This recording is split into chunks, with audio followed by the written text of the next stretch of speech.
எதற்காக புரட்சி? யாரை எதிர்த்து புரட்சி? உங்கள் ஆட்சியை எதிர்த்து, சர்வாதிகார முறையை ஒழிப்பதற்கு. அப்படியானா என்னை ஒழித்து விட போகிறீர்களா?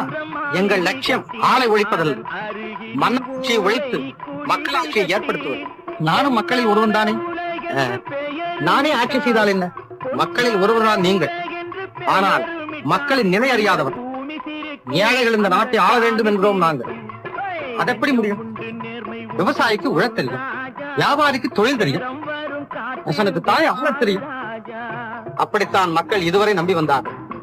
ஆனால் விதிக்கப்படும் கொடிய வரிகளும் ஒடுக்கப்படும் தவுக்கடிகளும் மன்னாகிய நீங்கள் வாக்கு தெரிந்தவர்களை தவிர ஆளத் தெரிந்தவர்கள் அல்ல என்பதை நிரூபித்து விட்டனர். மக்கள் அவ்வளவு கஷ்டப்படுகிறார்களா? மக்கள் எவ்வளவு சந்தோஷமாக வாழ்கிறார்கள் தெரியுமா? அது மாதிரிதான் நம் நாடும் இருக்கும் என்றெல்லாம் நினைத்தேன்.